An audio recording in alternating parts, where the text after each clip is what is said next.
Back pain is very, very common. Almost all human beings will experience back pain in their lifetime at some point. But it can be very distressing. It can hurt a lot. And so people want to get help for it. Usually, we'll start with conservative treatments, home remedies like anti-inflammatory medicines, Motrin or Advil, stretching, ice packs. And that's all appropriate. When pain is very severe or when it's lingering more than a couple of weeks, it's reasonable to come in and get attention from a physician to make sure that we're on the right track and that there's nothing more sinister occurring.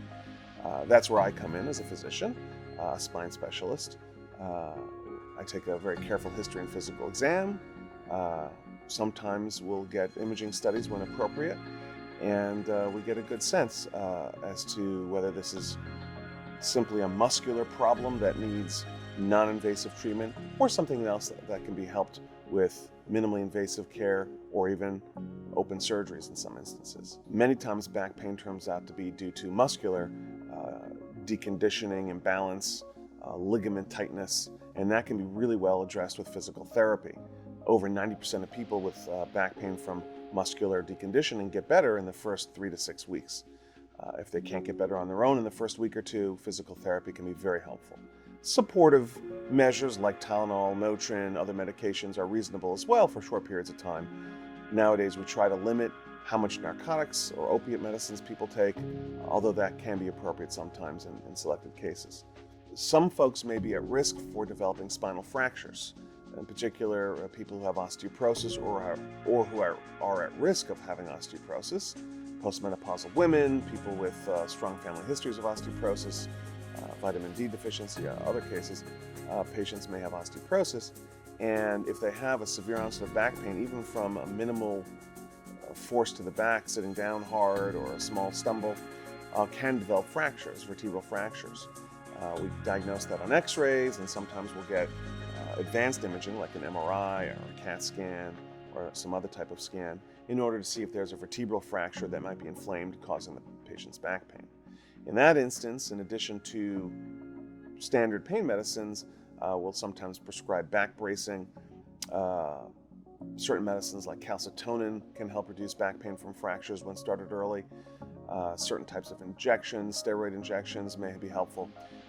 But for the person with a fracture of the spine who has severe pain, intractable pain that's getting worse and not better after a few weeks of non-operative care, we also consider kyphoplasty. Kyphoplasty is a minimally invasive procedure done through 1 or 2 needles where we can ultimately inject cement into the broken vertebra. That cement dries in a minute and stabilizes the vertebra, eliminating the fracture pain. So that's a nice option for folks who are having severe pain from a vertebral fracture that's not getting better with other means. Another common cause of back pain as folks get older would be spinal stenosis. Spinal stenosis is a condition that's a result of arthritis. When the spine gets wear and tear, just like the rest of the body gets wear and tear with age, the spine can develop enlarged arthritic joints, thickened ligaments, disc bulging, changes in the shape or alignment of the spine, and all that can lead to spinal stenosis, or compression of the nerves as they pass down through the middle of the spine.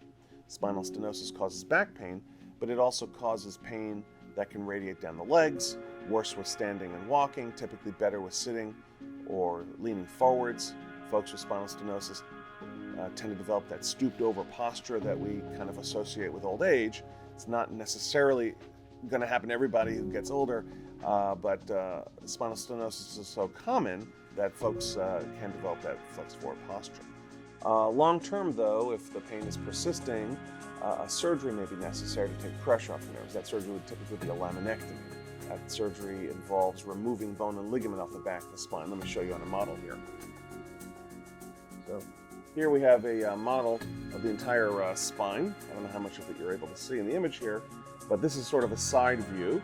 You see in the front of the spine, the vertebral bodies, the yellow, and then the white discs, the shock absorbers between the vertebrae.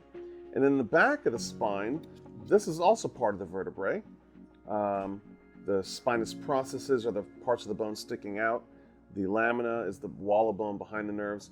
And then, it might be hard to see, but behind, or in the middle of these vertebrae, behind these laminae, we have the spinal cord. In this model, it looks white, like a white cylinder coming down in the middle of the spine.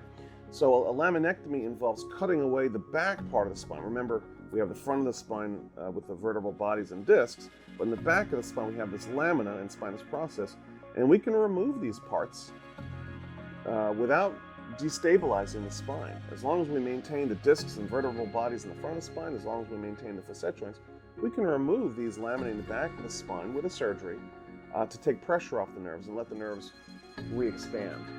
That laminectomy involves cutting away that bone, also removing thickened ligament, trimming down overgrown joints back to size, sometimes removing disc bulges.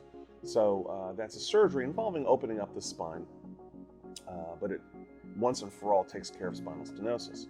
If a patient has a hunched over posture because of stenosis, because the nerves were compressed and they couldn't stand up straight because every time they did, it compressed the nerves more, then when we do a laminectomy to take pressure off the nerves, that pain is gone and the patients are able to stand up straight. I've had many patients tell me, "Thank you, doctor, you gave me my life back. You allowed me to stand up straight and be active once again." And that's what's reported in the scientific literature over thousands and thousands of patients over many institutions in many countries. So that's our common experience with a laminectomy surgery.